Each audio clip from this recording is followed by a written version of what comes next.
casado, ele vive mais e melhor do que o solteiro ou que o divorciado. O casado, ele como ele compartilha as suas emoções, ele vive melhor. Agora, o mal casado, ele vive pior que qualquer um. Então a gente teria aqui um estado neutro do sozinho, que é o divorciado ou solteiro, um estado high level lá, que é eu estou feliz, eu estou bem casado, mas um estado bem ruim, que é eu estou mal casado. E o mal casado, ele consegue ser muito mais estressante do que você estar sozinho. Eu esqueci de sublinhar o quanto eu gostei da palestra. Eu não queria que acabasse sem eu ter o prazer de dizer: adorei sua palestra, cheia de uma clareza cristalina, achei que se abordou tudo que era importante. Queria só tecer um comentário como sou terapeuta de família e casal, de que a constatação do ninho vazio do casal, nessa fase que você fala, onde ambos estão aposentados e os filhos em geral já saíram de casa há algum tempo e têm sua própria vida, nossa, eu vou ter que encarar você todo dia agora, às vezes é uma constatação assustadora. E as pessoas nesse momento já estão casadas 30 anos, 40 anos. Então, estar junto pode ser um fator de estresse gigante, mas separar-se após 40 anos também seria um gerador de estresse, tanto ou maior ainda, né? Então eu penso que é muito importante, acho que só quis contribuir com isso. A ideia, na verdade, é que exista um resgate disso. Há alguns anos atrás, nós fizemos uma brincadeira em casa, numa noite de Ano Novo, estava todo mundo lá, e fizemos uma dessas brincadeiras de casais, assim. A minha filha, na época, era adolescente e ficou anotando, assim, perguntando para qual que é a cor predileta dela, qual que é a música predileta, né? Uma brincadeira bem ingênua. No final, a gente descobriu que os casais casados há mais tempo era quem menos se conhecia. E foi uma coisa muito chocante, porque inclusive o meu primo, com a minha prima, eles já tinham 30 anos de casado naquela época, e tinha a pergunta, qual é o mês preferido dela? E ele colocou janeiro. E ela, quando respondeu diferente, e ele falou, aí ela falou, não, você errou, o João falou que o seu mês preferido era janeiro. Ela falou, por que janeiro? Ele falou, porque normalmente a gente gosta do mês do aniversário. Ela falou, eu faço aniversário em junho. E a noite acabou para isso.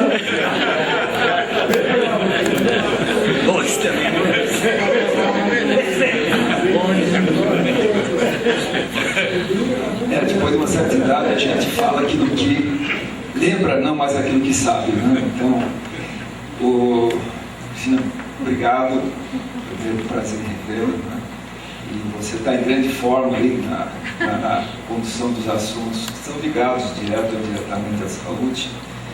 Mas eu queria, na presença de pessoas aqui, de terapeuta de família, vamos dizer, doutora em relacionamento pessoal, quem sou eu para emitir uma opinião aqui. Mas eu queria mudar um pouquinho, mais o lado menos acadêmico e mais pragmático, né? As pessoas que acham que vão casar para ser felizes estão já cometendo um primeiro engano, né?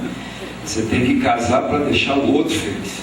E assim, se houver essa cumplicidade, ambos serão felizes, né?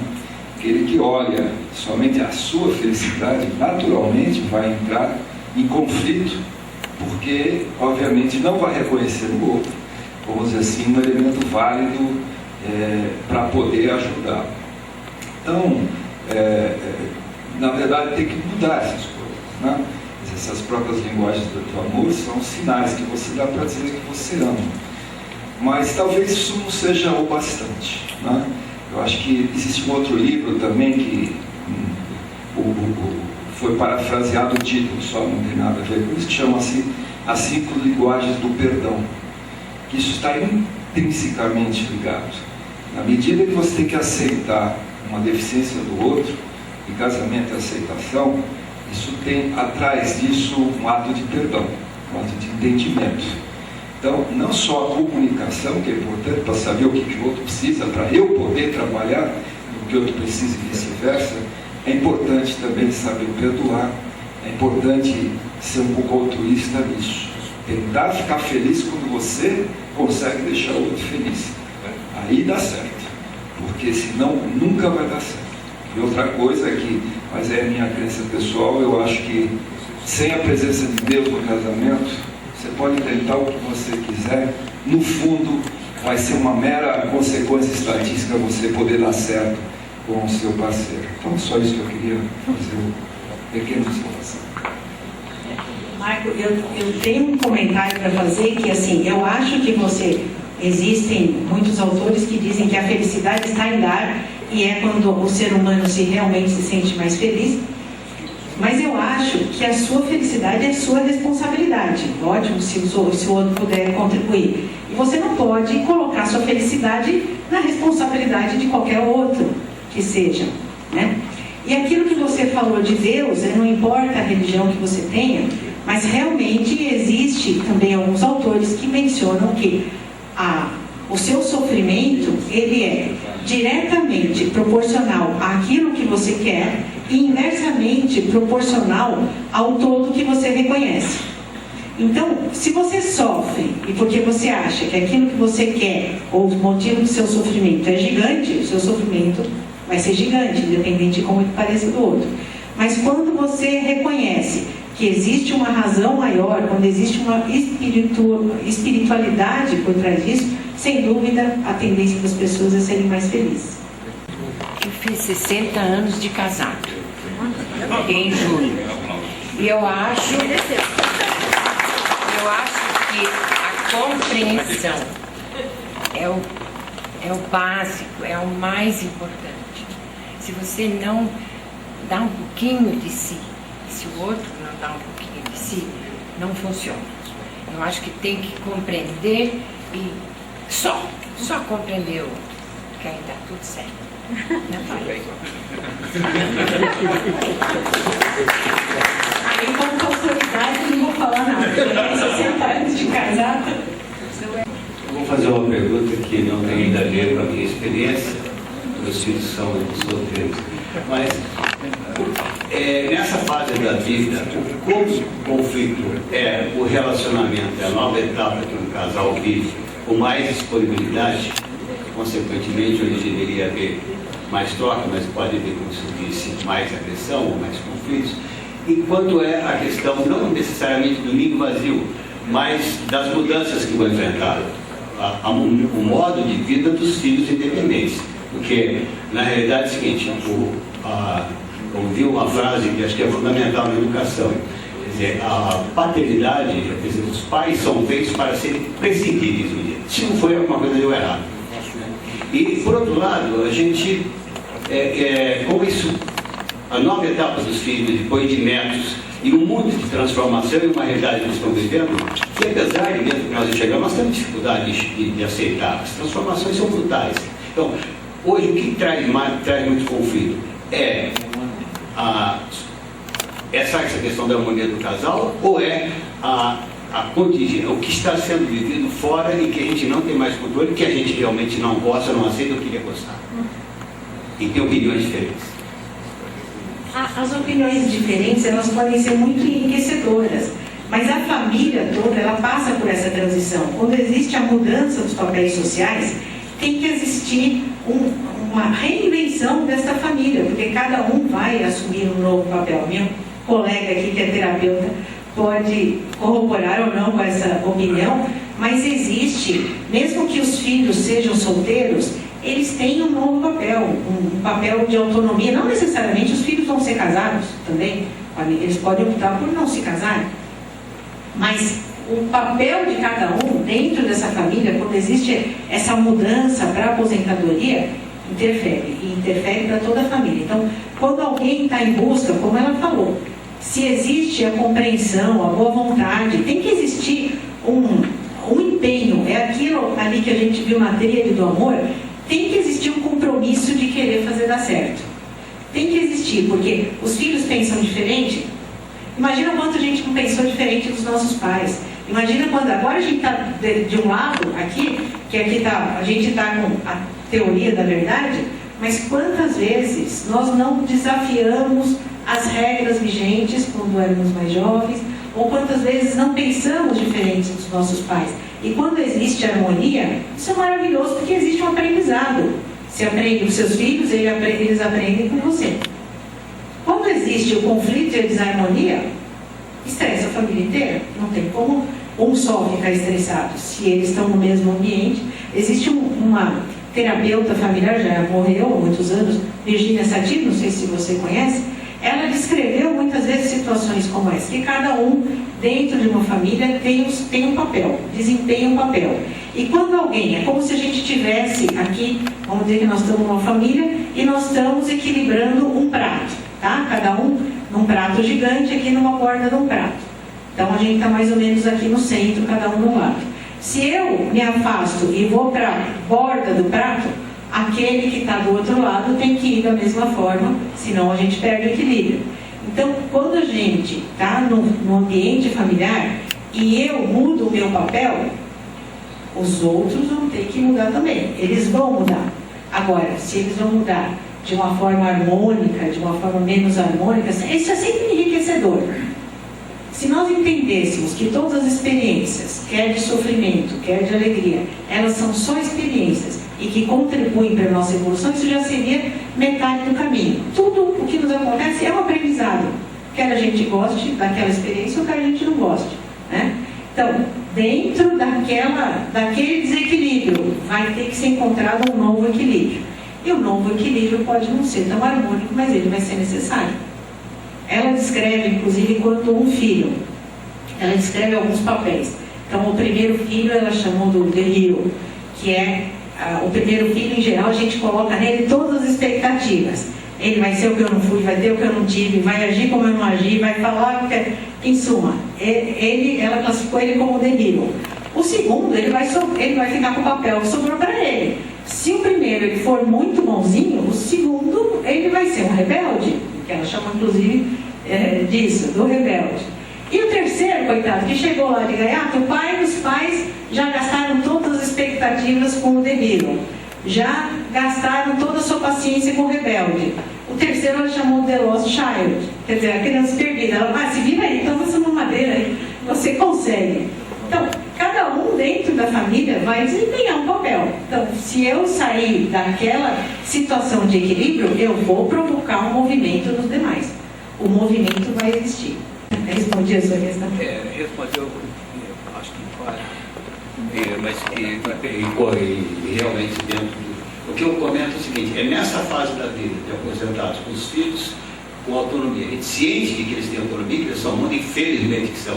Mas quanto disso contribui para a geração de tensão, de conflito num casal, além daquilo que é inerente de eles estarem vivendo sozinhos. Quer dizer, eu querer interferir, não interferir, ou não dever interferir, quer dizer, como é que harmonizar isso daí? Porque eu acho sempre que o senhor até há uma divergência, o homem ou a mulher pensam um pouco diferente de como as coisas deveriam estar acontecendo. E tem uma dificuldade brutal de entender essas transformações que estão no mundo, né? Eu acho que isso hoje é um foco de conflito nos casais mais idosos. A educação do neto, que já tem 14 anos, eles não estão cuidando direito, esse moleque vai mexer com droga, tudo isso é um mundo diferente. Eu acho que isso hoje é um foco, uma tensão, um estresse para os casais idosos. A capacidade, a visão de como os filhos e os netos estão enxergando o mundo, que nós temos medo. De novo, isso contribui bastante, mas tem que existir a busca do equilíbrio. E, novamente, se a gente entender aquilo que você mesmo falou, eles vão ter que ter as próprias experiências, eles vão ter que viver as suas próprias escolhas. A gente pode ficar na torcida. E, às vezes, essa torcida demanda um grande envolvimento emocional da nossa parte, de fato. Mas vai caber a eles. Agora é a vez deles, eles precisam fazer suas próprias escolhas. E a gente tem que aceitar que eles têm todo o direito de errar, bater a cabeça, ter suas próprias... Lógico que a gente gostaria que eles aprendessem com a experiência alheia. Mas não é o que acontece, né? A minha avó, que era uma pessoa muito simples, ela era portuguesa e minha mãe vivia angustiada com isso. Minha avó tinha uma forma prática de ver a vida. Ela falava para minha mãe: a comida que tu comes não enche a barriga de ninguém. É verdade, sim. A gente teve que aprender da nossa forma, quer dizer, com orientação, mas fazendo escolhas. E as mesmas coisas vão acontecer com os nossos filhos, com os nossos netos, e depois deles, os nossos bisnetos. Mas contribui bastante, sem dúvida. Doutora Cristina, pela apresentação excelente, me acho que todos nós aqui presentes, de um e outro ponto na nossa situação do dia a dia. E a minha pergunta seria, na nossa terceira idade, né? Esse conflito interno que muitos de nós levamos, casados há mais de 30 anos, reconhecemos um no outro os problemas mútuos do convívio, e como prosseguir, tentando ir ao encontro do parceiro, vice-versa, mas muitas vezes sem sucesso, um pouco sim, um pouco não, e vem aquela dúvida, não digo dúvida, mas aquela decisão, então cada um por um lado, vamos viver nossas vidas apesar da idade. Do ponto de vista da senhora, da colega terapeuta familiar, que conselho dar?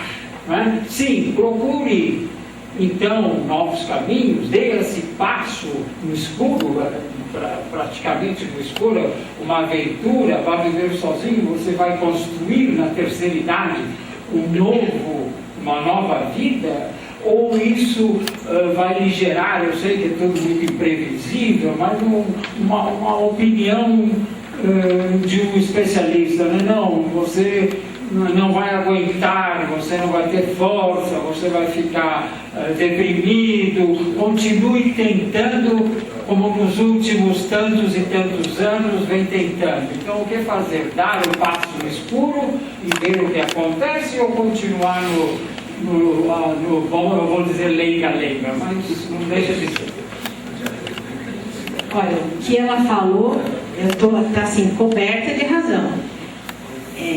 O rompimento de uma família que já tem 30, 40 anos, sim, é possível, mas a gente tem que lembrar que ele vai ser devastador para 3 corações: para o coração daquela família, para o coração do homem e para o coração da mulher. Sim, ele vai envolver uma comunidade de pessoas, porque, lógico, tem os filhos, tem sogras, sogras, se não estiverem vivos, tem os cunhados, as cunhadas, tem os amigos. A ruptura é muito traumatizante. Ela é uma coisa muito complexa e só deveria acontecer em último caso. É bem traumática e é bem devastador. Quem mais jovem recasa. Quem teve 40 anos de casado, na grande maioria das vezes, não consegue recasar. E às vezes a gente teve 40 anos casado, termina com esse, começa com outro e traz os problemas junto, porque se eu continuo interpretando, é aquilo que o Einstein falou, se eu faço as coisas da mesma forma, esperando um resultado diferente, isso é um sinal de insanidade da minha parte. Então, se eu levo a minha maneira de ser da mesma forma e vou repetir a minha interpretação do amor ou do relacionamento da mesma forma, só vou estar reproduzindo o problema. Agora, cabe naturalmente ao casal decidir. Às vezes a terapia familiar é extremamente importante e tem um resultado muito bom. Eu mesmo sou testemunha disso, porque já vi isso funcionar muitas vezes. Agora, fazer dar certo é envolvimento, é doação. Assim, você tem que saber o que o outro está pensando, tem que descobrir. Porque diabo ela é tão chata assim, ou ele é tão chato. O que acontece, o que é que nós não estamos conseguindo falar um com o outro. E fazer dar certo ainda assim é um trabalho. E eu trataria isso como um projeto, que vai ter começo, meio e fim. E aí dentro desse projeto eu alocaria os recursos necessários, as ferramentas necessárias, colocava um cronograma e boa. Vocês são bons de fazer isso. Muito obrigado pela oficina. Realmente foi muito enriquecedora toda a nossa conversa hoje aqui. Eu gostaria só de lembrar mais só coisa. Nós falamos aqui bastante sobre a parte de relacionamento familiar e eu queria ter um gancho para dizer que é o nosso relacionamento entre nós aqui. Eu acho extremamente importante o nosso relacionamento. Vocês sabem que a gente tem contato com outras empresas que têm também associações assim, de aposentados, e que nós temos de longe uma maior participação do que as outras empresas. Eu acho que isso faz parte do nosso passado que tivemos dentro da empresa, um passado extremamente rico em atividade e que hoje isso reflete entre nós também. Então, muito obrigado aí pela palestra, obrigado a vocês e agora nós vamos ter um almoço.